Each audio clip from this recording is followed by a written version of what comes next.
तो अगर आप मेरे पुराने सब्सक्राइबर होगे और मेरी सभी वीडियो को देखते होगे तो आपको बिल्कुल अच्छे तरीके से याद होगा कि आज से 2-4 दिन पहले मैंने इसी बैटरी के ऊपर फुल डिटेल से एक वीडियो बनाई थी, जिसके अंदर मैंने आपको बताया था कि अगर आपके पास इस टाइप की कोई भी बैटरी है 12 वोल्टेज की और उसका बैटरी बैकअप अगर बहुत ज़्यादा डाउन हो जाता है तो किस तरीके से आप अपने बैटरी के बैकअप को बढ़ा सकते हो। लेकिन आज की वीडियो के अंदर मैं आपको ये बताऊंगा कि अगर आपके पास इस टाइप की कोई भी 12 वोल्टेज की बैटरी है, बेशक वो आपकी बाइक की बैटरी हो या फिर यूपीएस की बैटरी हो, तो उसके लिए आप कैसे एक चार्जर बना सकते हो, क्योंकि हमें इस टाइप की बैटरी को चार्ज करने के लिए चार्जर की जरूरत होती है। तो आज की वीडियो के अंदर मैं वही चीज बता रहा हूँ, क्योंकि काफी दिन से मेरे पास काफी सारे लोग कमेंट भी कर रहे थे कि सर हमारे पास पुरानी बाइक की बैटरी पड़ी हुई है, हमारे पास यूपीएस की बैटरी है लेकिन हम उसे चार्ज नहीं कर पा रहे, तो आप हमें एक चार्जर बनाना बताएं। तो आज की वीडियो के अंदर ना मैं फुल डिटेल से स्टेप बाय स्टेप एक एक चीज फुल डिटेल से आपको बताऊंगा, तो वीडियो को बिल्कुल ध्यान से और शुरू से एंड तक देखना ताकि आपको सब कुछ अच्छे से एक बार में ही समझ आ जाए।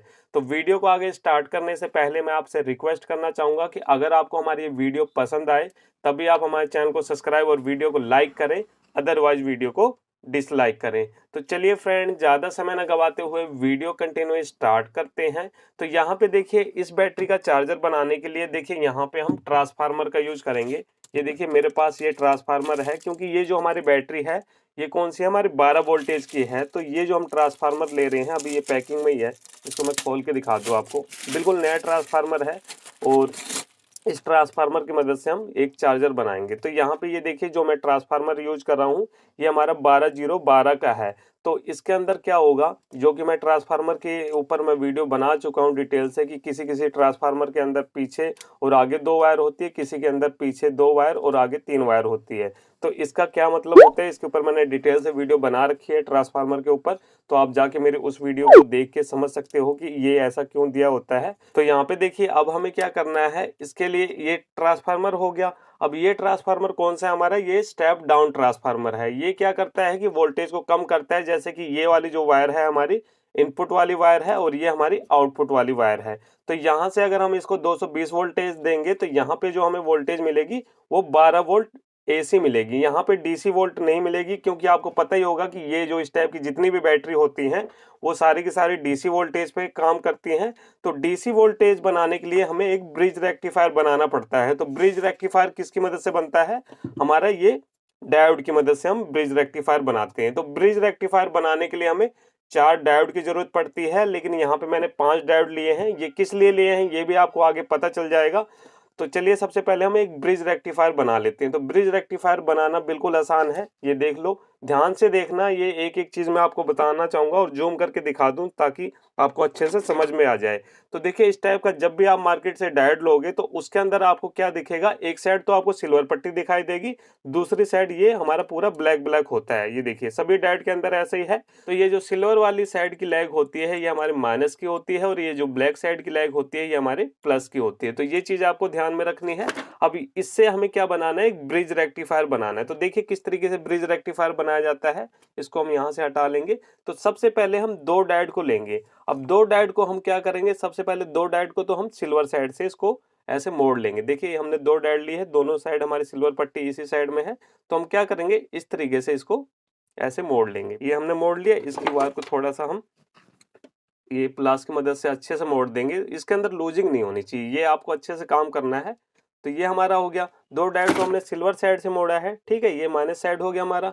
और यहाँ पे हम 2 डायोड और लेंगे। अब इसको हम क्या करेंगे, ब्लैक साइड से मोड़ेंगे। ये हमारा प्लस साइड का है, तो यहाँ पे इस तरीके से हम इसको भी ऐसे मोड़ लेंगे। ये देखिए इस तरीके से हमें मोड़ना है। जैसे हमने बिल्कुल अच्छे से मोड़ लिया। अब उसके बाद हमें क्या करना है, ये दोनों डायोड है हमारे। अब इसके अंदर आपको कंफ्यूजन नहीं होनी चाहिए, आप इस तरीके से मोड़ो या फिर इस तरीके से मोड़ो, एक ही बात है, आप कैसे भी इसको लगा सकते हो।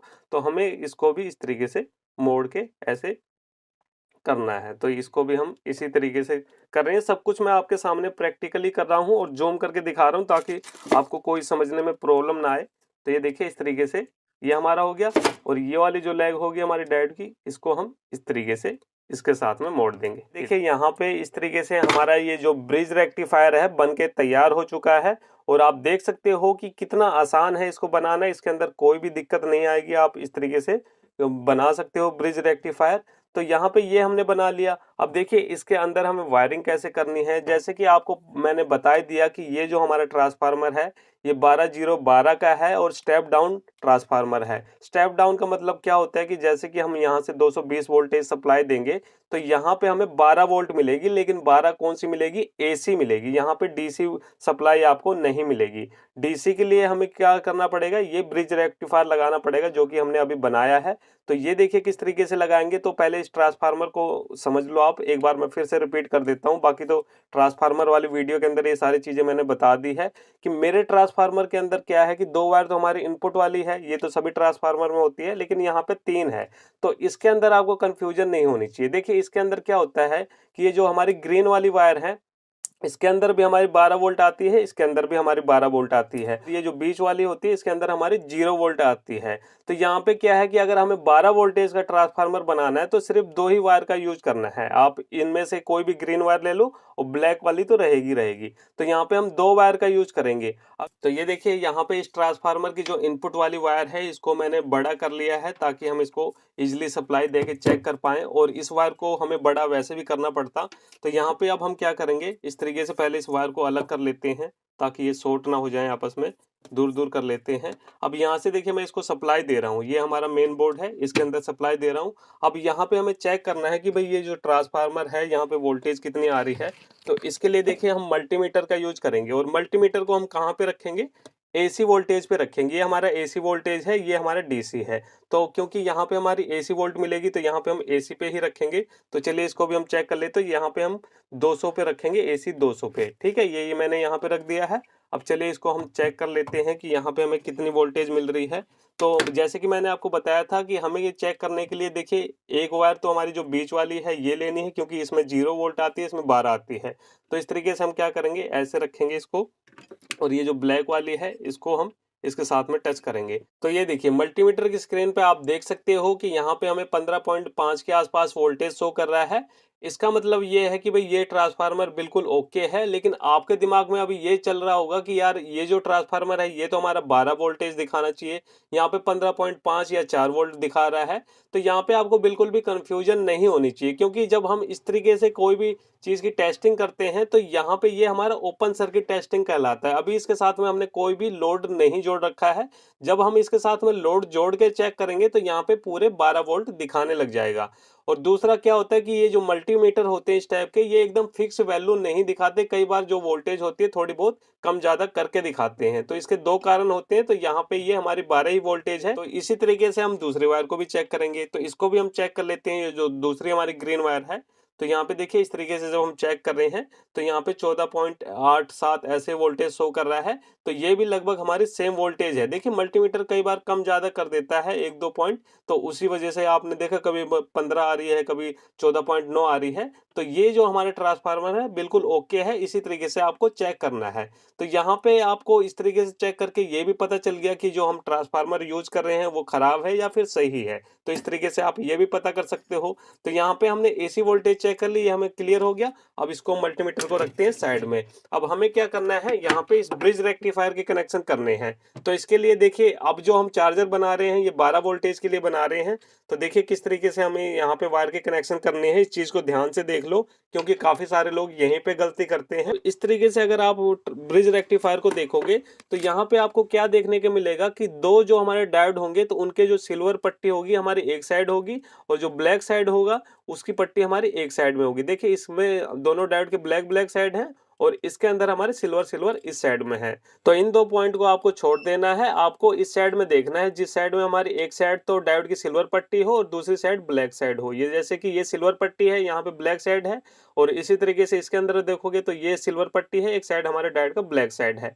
तो यहीं पे हमें वायर को जोड़ना है। अब इस वाले पॉइंट के अंदर तो कोई प्रॉब्लम नहीं है, आपको ट्रांसफार्मर की वायर जोड़नी है तो इसके अंदर आप कोई सी भी वायर किसी साइड भी जोड़ सकते हो। अब इसके अंदर ये जो वायर है इसको तो हम ऐसे कट करके इसको मोड़ के रख देंगे। ये देखिए इस तरीके से मैं आपको दिखा दूं, ये जो वायर है इसको यहाँ से पहले मैं कट कर दूं ताकि शॉर्ट सर्किट ना हो, और उसके बाद इस वायर को हम रख देंगे। अगर आपके ट्रांसफार्मर के अंदर इस तरह से है तो आप इसे रख सकते हो, इस तरीके से मोड़ के रख दो, क्योंकि अभी फिलहाल हमें इस पॉइंट की कोई भी ज़रूरत नहीं है, हमें 2 वायर की ज़रूरत है। तो यहाँ पे हम क्या करेंगे, यहाँ पे हमारी एसी सप्लाई आती है, तो एसी के अंदर तो प्लस माइनस होता नहीं है।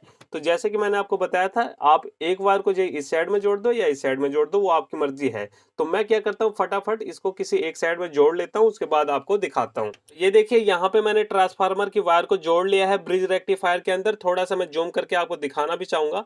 तो इस तरीके से आप देख सकते हो कि मैंने यहाँ पे वायर को जोड़ा है। अब इसके अंदर क्या था कि भाई इन 2 पॉइंट पे तो हमने एसी सप्लाई दी है इसको 12 वोल्टेज की। अब यहाँ पे ये जो 2 पॉइंट है, यहाँ पे हमें अब डीसी वोल्टेज मिलना स्टार्ट हो जाएगी। और डीसी वोल्टेज के अंदर क्या होता है कि आपको पता ही है कि एक हमारा प्लस होता है, एक माइनस होता है। तो यहाँ पे हमें अब प्लस माइनस को देख के ही काम करना है। तो इसके अंदर आपको कैसे पता चलेगा कि प्लस कौन सा है, माइनस कौन सा है? तो यहाँ पे देखिए, मैं आपको बता रहा हूँ, ध्यान से देख लो। इसके अंदर क्या है कि ये जो हमारी सिल्वर वाली पट्टी है, ये माइनस की होती है, ये भी माइनस है। तो ये जो माइनस माइनस वाले पॉइंट होते हैं, तो यहाँ पे अब आपको प्लस सप्लाई मिलेगी। और ये जो मैंने आपको बताया था ब्लैक साइड होता है, ये हमारा प्लस का होता है। तो यहाँ पे जहाँ पे प्लस प्लस की वायर जुड़ी हुई है, यहाँ पे आपको माइनस मिलेगी। यहाँ पे उल्टा हो जाता है, यानी माइनस वाले लेग पे तो आपको प्लस की सप्लाई मिलेगी और प्लस वाले लेग पे आपको माइनस की सप्लाई मिलेगी। तो यहाँ पे ये चीजें आपको ध्यान में रखनी है। अब इसके लिए क्या है कि यहाँ पे हम वायर को जोड़ेंगे, तो एक वायर हम और जोड़ेंगे ताकि इससे हम किसी बैटरी के अंदर सप्लाई जोड़ सके। तो इसके लिए हम इस वायर को जोड़ते हैं। तो मैं क्या करता हूँ, फटाफट इस वायर को जोड़ लेता हूँ, उसके बाद आपको दिखाता हूँ। तो ये देखिए, यहाँ पे मैंने आउटपुट वाली वायर को भी जोड़ लिया है। और जैसे कि मैंने आपको बताया था कि जो सिल्वर वाली साइड होगी दोनों, वहां पे हमारी प्लस वायर जुड़ेगी और जो ब्लैक साइड होगा वहां पे हमारी माइनस वाली वायर जुड़ेगी। तो इतना हमने काम कर लिया है। अब हम क्या करेंगे, जो भाई इसकी चिमटी है इसको लगा लेंगे। इसको आपको प्लस माइनस देख के लगाना है। और ये मार्केट में इजीली आपको 10 से 15 रुपए की मिल जाएगी। अगर आप कभी खरीद के लाए हो इस टाइप की चिमटी, तो मुझे कमेंट करके जरूर बताना कि आपको मार्केट में ये कितने रुपए की मिली है। उसके बाद देखिए, इस वाले पिन में ऐसे होल हैं, आप सोल्डरिंग कर सकते हो, या फिर ये जो होल है इसके अंदर से वायर को निकाल के भी इसे मोड़ सकते हो। तो मैं यहाँ पे सोल्डरिंग नहीं कर रहा, हम इस तरीके से एक बार कर दे रहे हैं, बाद में हम सोल्डरिंग भी कर लेंगे। फिलहाल इस तरीके से हमें करने के बाद इस तरीके से इसको लगा देना है। तो बिना सोल्डरिंग के भी ये बिल्कुल मजबूती के साथ जुड़ जाता है। इसी तरीके से हमें इसके अंदर भी करना है। तो मैं फटाफट इस चिमटी को भी जोड़ लेता हूँ। तो ये देखिए, यहाँ पे हमने चिमटी को भी लगा लिया है। अब उसके बाद हमें क्या करना है, अपने इस सर्किट के अंदर एक कैपेसिटर लगाना है। और ये जो हम कैपेसिटर यूज कर रहे हैं, ये हमारे 470 यू 25 वोल्टेज का कैपेसिटर है।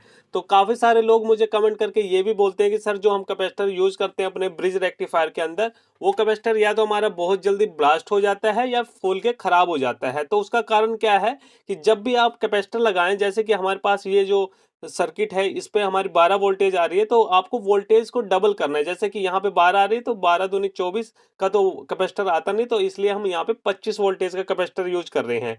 अगर जैसे कि यहाँ पे 12 वोल्टेज आ रही है, आप 12 से नीचे का कोई कैपेसिटर यूज करोगे तो वो ब्लास्ट हो ही जाएगा। तो इसलिए आप हमेशा डबल वोल्टेज का ही कैपेसिटर यूज करें। जैसे कि यहाँ पे 12 आ रहा है, तो 12 की दूनी 24 होता है, लेकिन 24 का कैपेसिटर नहीं आता। तो यहाँ पे हम 25 वोल्टेज का कैपेसिटर यूज कर रहे हैं। तो इसको भी लगाना बिल्कुल आसान है। इसके अंदर क्या होता है, कैपेसिटर के अंदर हमारी एक लेग बड़ी मिलेगी, एक छोटी मिलेगी। जो छोटी वाली लेग होती है माइनस की होती है, बड़ी वाली लेग हमारी प्लस की होती है। और यहाँ से भी आप समझ सकते हो, देखिए छोटी वाली लेग के अंदर ये देखिए ब्लैक लाइन आपको दिखाई दे रही है। तो इससे भी आपको पता चल जाएगा कि ये जो ब्लैक साइड वाली लेग है, ये हमारी माइनस की है और ये प्लस की है। तो इसको भी आपको उसी तरीके से लगाना है। और इस कैपेसिटर को बिल्कुल आपको ध्यान से लगाना है। अगर आपने गलती से भी इसको उल्टा लगा दिया, तो यहाँ पे ये ब्लास्ट हो जाएगा। तो ये चीज आपको ध्यान में रखनी है। तो यहाँ पे हम इस कैपेसिटर को भी फटाफट जोड़ लेते हैं। देखिए, यहाँ पे ब्रिज रेक्टिफायर के अंदर मैंने इस कैपेसिटर को भी लगा लिया। आप देख सकते हो, जो कैपेसिटर का हमारा प्लस साइड है यहाँ पे है, और जो कैपेसिटर का माइनस वाली लेग है, ये हमारी माइनस वाली साइड में है। तो इस तरीके से आपको कैपेसिटर को लगाना है। अब कैपेसिटर को लगाने के बाद यहाँ पे हम एक एलईडी भी लगाएंगे। तो इसके लिए हम ये 1.5 वोल्टेज की एलईडी यूज कर रहे हैं। और इस एलईडी के साथ में ये 1K का रेजिस्टेंस यूज कर रहे हैं। रेजिस्टेंस यूज करने का मतलब ये है कि भाई यहाँ पे जो वोल्टेज मिलेगी हमें 12 मिलेगी, तो 12 वोल्टेज पे तो ये एलईडी खराब हो जाएगी। तो इस एलईडी को खराब होने से बचाने के लिए यहाँ पे हम 1K का रेजिस्टेंस यूज कर रहे हैं। अब इसके अंदर क्या होता है कि एलईडी के अंदर हमारी प्लस माइनस होती है। तो एलईडी के अंदर आपको ये चीज देखनी है। तो यहाँ पे देखिए, एलईडी के अंदर एक लेग हमारी बड़ी है, तो ये हमारी प्लस की है, और ये जो छोटी लेग है ये माइनस की है। तो ये जो रेजिस्टेंस होता है, इसके अंदर हमारा कोई भी प्लस माइनस नहीं होता, आप इसे किसी भी साइड से जोड़ सकते हो।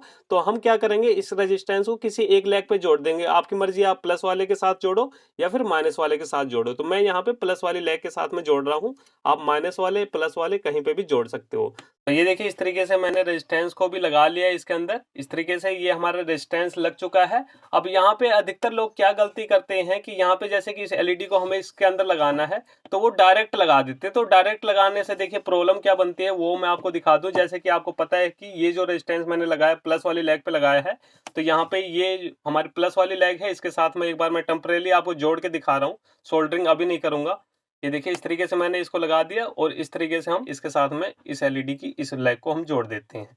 इस तरीके से मैंने जोड़ दिया। अब यहाँ पे देखिए जब आप इसे सप्लाई दोगे तो ये एलईडी हमारी बिल्कुल अच्छे तरीके से काम करेगी, यहाँ पे भी सप्लाई मिलेगी। लेकिन प्रॉब्लम क्या क्रिएट होगी वो मैं आपको दिखाना चाहता हूँ। इस तरीके से देखिए हमने इसको सप्लाई दी तो यहाँ पे हमारी एलईडी जल रही है, कोई भी दिक्कत नहीं है यहाँ पे। और यहाँ पे देखिए ये 12 वोल्टेज की मोटर है, इसको भी मैं आपको चला के दिखा दूँ। इस तरीके से हम इसको लगाएंगे और ये देखिए यहाँ पे हमारी मोटर भी बिल्कुल बढ़िया तरीके से काम कर रही है। तो ये हमारा चार्जर तो बिल्कुल अच्छे तरीके से काम कर रहा है, लेकिन प्रॉब्लम कहाँ पे बन रही है कि जब आप बैटरी को चार्ज करोगे, ये देखिए बैटरी के अंदर हमारी प्लस माइनस है, इस क्लिप को हम इसके साथ में लगाएंगे और इसको हम इसके साथ में लगाएंगे। तो यहाँ पे इस तरीके से बैटरी तो हमारी चार्ज हो जाएगी, लेकिन जैसे ही आपके घर पे लाइट चली जाती है या फिर आप इसे निकाल देते हो तो भी ये जो हमारी एलईडी है ये कंटिन्यू जलती रहेगी बैटरी की सप्लाई से। तो यहाँ पे इसीलिए हमें दूसरे डायोड का यूज करना पड़ेगा। ये जो हमने 5वां डायोड रखा है ये इसीलिए रखा है ताकि लाइट जाने के बाद ये बैटरी की सप्लाई से एलईडी हमारी ना जले। तो इसके लिए हमें डायोड यूज करना पड़ेगा और इसीलिए मैंने इस डायोड को अलग से रखा है ताकि आप अच्छे से समझ सकें। तो इस डायोड को किस तरीके से यूज करना है, जैसे कि मैंने आपको बता दिया कि जो हमारी सिल्वर वाली पट्टी होती है हमारी माइनस की होती है, ब्लैक वाली साइड हमारी प्लस की होती है। तो इसके अंदर आप प्लस माइनस किसी भी लेग के अंदर इसको लगा सकते हो। जैसे कि ये वाली जो पॉइंट है यहाँ पे हमारे प्लस की सप्लाई लगी है, तो अगर आपको इस लेग पे इसको लगाना है तो आपको ब्लैक वाली साइड से लगाना पड़ेगा, और अगर आपको माइनस पे लगाना है तो इसको इस वाली सिल्वर वाली साइड से लगाना पड़ेगा। तो यहाँ पे हम क्या करेंगे, डायोड को यहाँ पे प्लस वाले पे लगाएंगे तो ये वाली वायर हमारी प्लस की, ये वायर हमारी यहाँ से हट जाएगी और इसको हम यहाँ पे लगा देंगे, और ये वाली जो वायर है ये हमारी आके इस वाले माइनस वाले पॉइंट पे लग जाएगी डायोड के। तो मैं एक बार क्या करता हूँ फटाफट इसको लगा लेता हूँ। ये देखिए इस तरीके से मैंने डायोड को लगा लिया है और आप देख सकते हो कि यहाँ पे जो हमारी प्लस वाली वायर थी इसको हटा के मैंने डायोड के इस वाले पॉइंट पे लगा दी है।